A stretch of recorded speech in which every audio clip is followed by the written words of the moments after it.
All right, today we're diving into something really complex, something that's honestly a huge double-edged sword, the role of artificial intelligence in the fight to save our planet. We're going to be guided by some powerful writings from an author named Zoran to explore how AI can be both this incredible guardian for the Earth and, at the same time, a hidden threat. So Zoran sets the stage perfectly here. AI isn't just framed as technology, code and circuits, it's presented as a new kind of fire. It's this powerful, unpredictable force that we created ourselves, and we're being told to look at it with the same kind of awe and, frankly, the same caution we'd have for a force of nature. And that really brings us to the core question of this whole explainer. So which is it going to be? Are we going to use this fire to heal the planet, or will we accidentally let it burn everything down? We're literally at a fork in the road, and the stakes, well, they couldn't be higher. Okay, so first, let's look at the bright side. Let's talk about the incredible promise of AI. How are we actually using this new fire to help the Earth? This part is all about AI's potential to be a true steward of our environment. And wow, when you look at what AI is already doing, it's pretty staggering. I mean, we're talking about everything from tracking endangered species to stop poachers in their tracks to building unbelievably accurate climate models. It's helping farmers use less water and fewer chemicals, and it's making our city power grids way more efficient. It's being used all over the place. One of the key ideas here is something called observational intelligence. The best way to think about it is like giving humanity a real-time, God's-eye view of the entire planet. AI-powered satellites can scan these massive areas and spot illegal deforestation or mining almost the second it happens, something no team of humans could ever do. It turns a flood of data into an alert that says, hey, go look over here right now. But every bright flame casts a shadow. And while AI is giving us all these amazing solutions, the technology itself comes with a pretty big and usually invisible environmental cost. And this is where we hit a really big, kind of ironic paradox. We're building these incredibly powerful AI models to figure out how to solve climate change, but training those exact same models takes a massive amount of energy, which often comes from burning fossil fuels, which of course contributes to the very problem we're trying to solve. It's a real catch-22. And it's not just one thing. It's this whole chain of consumption.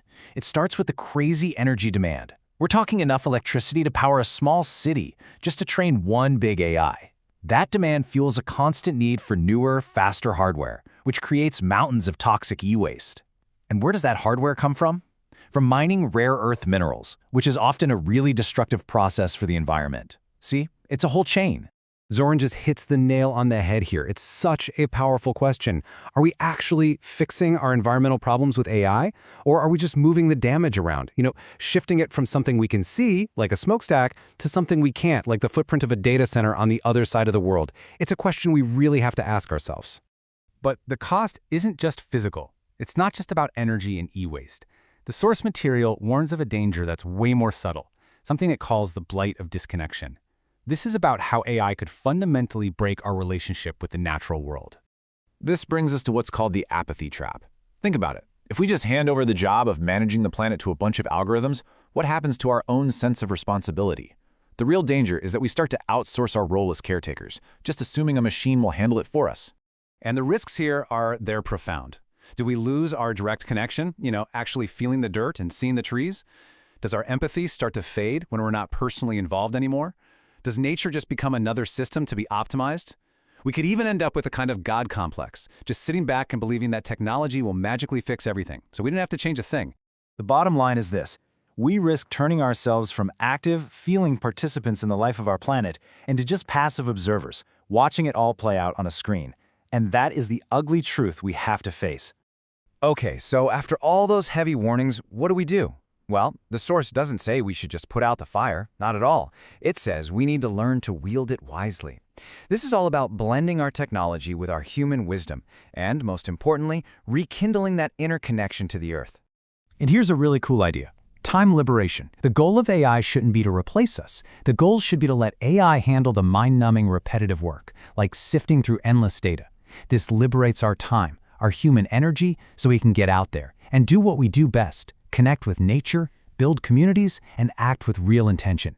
So the source gives us these practical steps. It calls the Dragon Trials, which is an awesome name, by the way. It's about combining the old with the new.